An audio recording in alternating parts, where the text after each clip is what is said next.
আসসালামু আলাইকুম। আমরা আজকে একটি শেপকে কিভাবে শেপ হুম রাউন্ড একটা শেপ এটা অটোমেটিক্যালি ইমেজে পরিবর্তন হয়ে যাবে কিভাবে সেটা আমরা দেখব। ঠিক আছে? আমরা আমরা এখানে যাচ্ছি, দেখো, এই দেখো, দেখছো এখানে এই যে ইমেজ, এই দেখো, হ্যাঁ, এই যে shape shape shape shape shape image. ঠিক আছে? একটা শেপ, জাস্ট একটা shape shape shape image automatically হয়ে যাচ্ছে না? তো এই জিনিসটা আমরা কোডিং এর মাধ্যমে আজকে শিখবো, একেবারে সিম্পল ওয়েতে, সহজ করে। হ্যাঁ, ঠিক আছে? ভিডিওটা টোটালি একবার নতুন যারা কোডিং শিখতেছো তাদের জন্য। তো আমরা কি করব, এখন এখানে যাব, একটা একটা ফোল্ডার, ধরো আইএমজি নামে একটা ফোল্ডার বানাইলাম। এখানে যাব, এখানে গিয়ে ধরো আমি এটা সিলেক্ট করে সিএমডি লিখবো। হ্যাঁ, সিএমডি লিখে এখানে সিওডি কোড স্পেস ডট লিখবো। লেখার পরে আমরা একটা ফাইল বানাবো এখানে। ঠিক আছে? দেখো, আমরা এখানে একটা ফাইল বানাবো, ইন্ডেক্স ডট এইচটিএমএল, একটা ফাইল। আমরা এখানে আরেকটা ফাইল বানাবো, যার নাম দিব স্টাইল স্টাইল ডট সিএসএস। ওকে, তো আমরা কি করলাম, index.html বানাইলাম, style.css বানাইলাম, দুইটা ফাইল বানাইলাম। এখানে বানানোর পরে আমরা লিখবো HTML5 সিলেকশন করব। আমরা বডির ভিতরে যাব, এই যে বডি আছে, বডির ভিতরে জাস্ট খালি লিখবো ডট বক্স। ওকে, এন্টার দিব। আর কিচ্ছু লিখবো না, এখানে কোনো কিছু লেখার দরকারই নাই, শেষ। আমার এটুকুই হয়ে গেছে কাজ। তারপরে এখানে যাবা, এখানে গিয়ে লিখবা, বডির একটা কালার দিয়ে নেই, বডি সেকেন্ড ব্র্যাকেট ব্যাকগ্রাউন্ড, এই দেখো একটা ব্যাকগ্রাউন্ড কালার দিয়ে দিব ব্ল্যাক, আমরা দিতেই পারি ব্ল্যাক, নো প্রবলেম। তারপরে যেটা নিব ডট বিওএক্স বক্স সেকেন্ড ব্র্যাকেট, ওই যে বক্স নিছি ওইটা, বক্সের একটা হাইট দিব। এই যে ধরো বক্সের হাইট দিলাম 300 px, উইডথ দিলাম wid উইডথ দিলাম 300 px। তারপরে এটা বললাম যে বর্ডার বর্ডার রেডিয়াস 50%। ওকে, তাহলে কি হইলো, বর্ডার হয়ে গেল। আর তার ব্যাকগ্রাউন্ড দিলাম,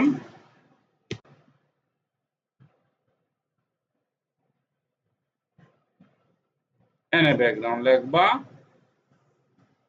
আচ্ছা, ব্যাকগ্রাউন্ড আমরা দেখে দিচ্ছি, আমরা এখন যা বানাবো সেটা দেখে দেখে বানাবো।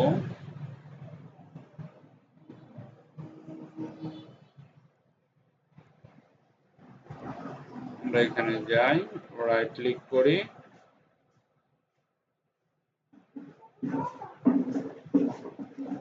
আমরা ইন্ডেক্স থেকে রাইট ক্লিক করব, এই যে index, sorry, index HTML, right click, open.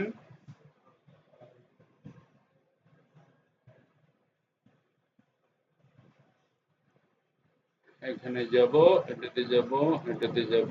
ঠিক আছে? এখানে একটা জিনিস আসবে যখনই আমরা স্টাইলটা যোগ করব, লিংক এলআইএন কে লিংক দিব, সিএসএস দেওয়ার সাথে সাথে আমাদের এখানে একটা ব্ল্যাক, এই যে ব্যাকগ্রাউন্ড ব্ল্যাক, ব্ল্যাকের উপরে ধরো, আমরা তো ব্যাকগ্রাউন্ডটা ব্ল্যাক নিছি, তাই না? নেওয়ার পরে ডট বক্স, এখানে গেছে, এখানে ব্যাকগ্রাউন্ডের কালারটা দিব, ধরো আমরা এখানে ব্যাকগ্রাউন্ড দিব বিএসসি কে ব্যাকগ্রাউন্ড, এই যে ব্যাকগ্রাউন্ড দিলাম।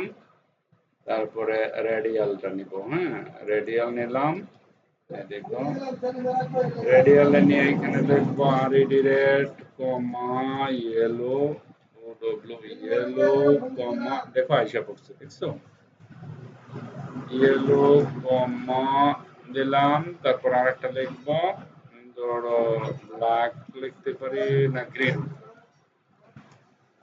গ্রিন লিখলাম। যেরকম হচ্ছে আমরা আরেকটা কালার নিব, ধরো আমরা আরেকটা কালার নিতে পারি এখানে কমা দিয়ে, আমরা কমা দিয়ে এখানে আরেকটা কালার কি নিতে পারি, ধরো পার্পল, পার্পল, ঠিক আছে, পার্পল আরেকটা কালার নিতে পারি, গ্রিন আবার, ওকে। এই যে চতুর্দিক দিয়ে পার্পল আসছে, গ্রিন রেড দিলাম। হ্যাঁ, এই জিনিসটা ইমেজে ছবি দিয়ে কনভার্ট করে দিব। ওকে, সুন্দর না জিনিসটা? আবার নড়বে, এবার একদিক থেকে এখান থেকে এইদিকে আসবে, এটা এই দিক থেকে যাবে, আবার এটা এটা একটা ছবিতে পরিণত হয়ে যাবে। এটা আমরা কিভাবে বানাবো, এটাই আমরা এখন বানাবো। ওকে, দেখো আমরা আমরা এটার ভিতরে যাব, আমরা এখানে আসছি, জাস্ট 1 মিনিট।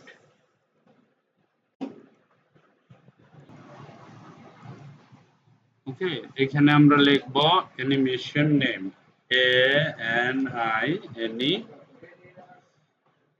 Animation name. কি নেম দিব? শেপ IMG, শেপ ইমেজ, এরকম একটা নাম দিলাম। হ্যাঁ, তারপরে বলবা যে অ্যানিমেশন কত সময় নিবে এটা বানাইতে, করতে করতে, ডিউরেশন, অ্যানিমেশন ডিউরেশন কত দিব? ধরো কত হতে পারে, 5 সেকেন্ড, 5s, 5 সেকেন্ড।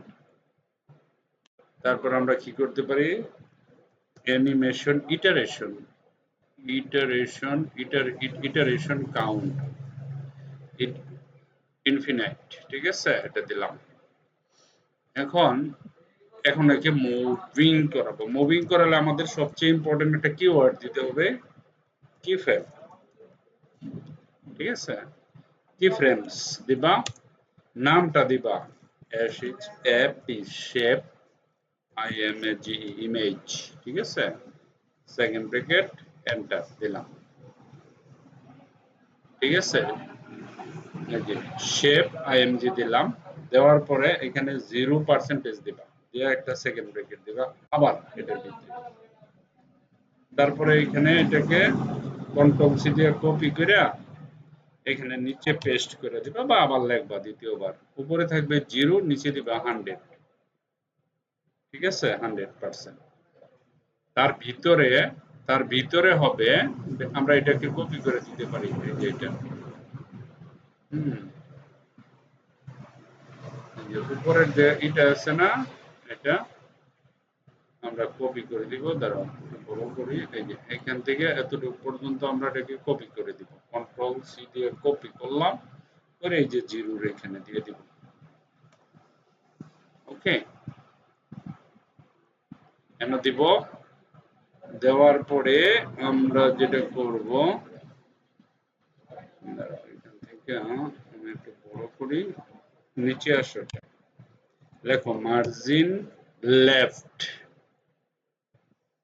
ঠিক আছে, মার্জিন লেফট, ধরো কত দিব, 600 px দিলাম।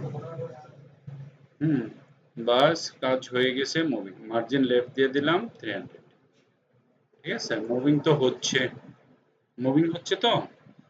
ওকে, এখন আমরা মার্জিন এখানে আসবো, এখানে এসে বলবো বি এ ব্যাকগ্রাউন্ড, লিখবা ইউআরএল, হ্যাঁ, ইউআরএল লেখা লিখবা পিআইসি পিক স্ল্যাশ, এখন এখানে একটা ইমেজ লাগবে আমাদের, আমরা এখান থেকে ইমেজটা নিয়ে আসি, ধরো ইমেজটাকে কপি করব, কপি কপি করব কোথা থেকে, এখান থেকে copy copy copy copy copy copy করলাম। তো আমরা আইএমজি নামে যে ফোল্ডারটা বানাইছিলাম তার ভিতরে এখানে একটা পিক নামে ফোল্ডার বানিয়ে ফেলব, নিউ ফোল্ডার, এই যে পিক নামে একটা ফোল্ডার দিলাম। এই ফোল্ডারের ভিতরে আমরা অনেকগুলো ইমেজ রাখতে পারি। রাইট ক্লিক, আমরা একটা রাখলাম আপাতত। ঠিক আছে, এই ইমেজটা রাখলাম। রাখার পরে আমরা এখন কোথায় যাব? আমাদের বিএস কোডে। বিএস কোডে যাব তো না, কোথায় আছি? কতগুলো ওপেন হয়ে গেছে এতকে। আমাদের কোনটা এইটাই তো মনে হয়। হ্যাঁ, এখানে আমরা পিকে যাব। এখানে পিকে যাওয়ার পরে স্ল্যাশটা আবার নতুন করে দিলাম। এই যে ইমেজটা এখানে চলে আসছে। ঠিক আছে, আমরা কোডটা এখানে রাখি। আর পাশে আমরা যে জিনিসটা দেখব, আমরা এখানে যাব, right click, open with live server, বা ছবি হয়ে গেছে। দেখো এখন ইমেজ তো অনেকগুলো আসছে এখানে, তাই না? তো আমরা এটাকে কি করব? একটাতে রূপান্তরিত করব। এখানে যাবা, বলবা ব্যাকগ্রাউন্ড বিএসিকে ব্যাকগ্রাউন্ড পজিশন নিয়ে সেন্টার লিখে দিবা। সেন্টার, ইমেজটা সেন্টার আসবে। ঠিক আছে, একটা ইমেজ আসবে সেন্টার, এই যে সেন্টার। সেন্টার থেকে তারপরে কি করব? আমরা এটাকে বলবো যে নো রিপিট, দুই তিনটা কেন, একটা থাকবা। তারপরে POSI, position no repeat, position repeat, POS sorry PO sorry sorry background BSc কে ব্যাকগ্রাউন্ড পজিশন রিপিট হবে এখানে। No repeat. দেখো এটা লেখার সাথে সাথে একটা ইমেজ আসছে। এই যে একটা ইমেজ আসছে না? ওকে, এখন আমরা কি করব? আর একটা আছে এখানে ব্যাকগ্রাউন্ড সাইজ। আমরা ব্যাকগ্রাউন্ড সাইজ দেব কভার। এই যে কভার দেওয়ার সাথে সাথেই কাজ হয়ে গেছে। ঠিক আছে, দেখো এটা ইমেজ হয়ে গেছে। এখন আমরা এখানে যাবা, এটা বড় করো। আমি যা বলছিলাম যে একটা ইমেজে কনভার্ট করা, দেখো এখান থেকে এদিকে আসছে, এখানে সেই ইমেজ হয়ে গেছে। মূলত আমরা কি করছি, কেন হয়েছে? কম্পিউটারের তো ক্ষমতা নাই বানানো, আমরাই তো বানাইলাম, তাই না? এখন আমি দেখো একেবারে সহজ, এটুক বাদ দা অ্যানিমেশনের নাম দিচ্ছি একটা নেম, এই নেমটা এখানে লিখছি। এখানে যেটা লিখতে হবে যে এতটুক পর্যন্ত 0 ডিগ্রিতে 100 মার্জিন লেফটে যখন যাবে তখন এই শেপটা থাকবে, যখন রাইটের দিকে আসবে তখন ইমেজে আস্তে আস্তে 100% কনফার্ম হয়ে যাবে। আরো ছোট ছোট করা যায়। তো এই যে জিনিসটা বানাইলাম, এটা আপনাদের অ্যাসাইনমেন্ট, এটা আমাকে বানাই দিতে হবে। ঠিক আছে, একেবারে সিম্পল জিনিস, ছোট্ট একটা জিনিস, কিন্তু ইম্পর্টেন্ট। ঠিক আছে, কেউ ছবি উঠাইতে পারলে ছবি উঠাও। এই যে মোবাইল দিয়ে এটা ছবি উঠাই নিতে পারো। তারপরে এটা হলো গিয়ে সিএসএস এর পার্ট, আর এটা হচ্ছে গিয়ে তোমার কোডিং পার্ট। এই ছোট্ট একটা কোড লিখে আমি দেখো একটা মোটামুটি একটা সুন্দর একটা অ্যানিমেশন বানিয়ে ফেললাম, তাই না? এই দেখো, এদিকে যাচ্ছে, এই দেখো আবার এখানে আসলো অটোমেটিকলি কি হয়ে যায়। অর্থাৎ আমি যে প্রথম 0% নিছিলাম, লেফট করে দিছিলাম, তখন সে কি হয়েছিল, কালারটা তো দিছি আমি, তাই না? আবার দেখো এই যে এখানে অটোমেটিকলি ইমেজ হয়ে গেছে, কালার থেকে ইমেজ হয়ে গেছে। এই ছোট ছোট কাজগুলি কোডিং করে তুমি যদি করতে পারো, দেখবে একদিন বিশাল বড় কিছু করে ফেলতে পারবা, কোনো ব্যাপার না। আমি কত সুন্দর করে বুঝাইলাম, একবারে ভাঙ্গা ভাঙ্গা কোডিং করে সুন্দর করে বুঝাইছি, তাই না? আশা করি তুমি করতে পারবা। ইট ডাজ নট ম্যাটার, এটা একেবারে কোনো ব্যাপারই না, একেবারে ছোট ছোট। আমি আরো কিছু বক্স টক্স আস্তে আস্তে প্রত্যেক দিন এরকম একটা একটা করে হইলেও তোমাকে শিখতে হবে, দেখবা 1 মাসে তুমি কমপ্লিট হয়ে যাবে। হ্যাঁ, মোটামুটি অনেক কিছু শিখতে পারবা। ওকে, এটা দরকার আছে, অনেক দরকার আছে, বুঝতেই পারবা। ওকে, এখানে বোরিং লাগার মতো কিছু দেখতেছি না। কোডিংটা ইজ ভেরি গুড জিনিস, যদি করতে পারো তোমার স্কিল ডেভেলপ হবে, ব্রেন শার্প হবে, তাই না? ওকে, থ্যাংক ইউ ভেরি মাচ।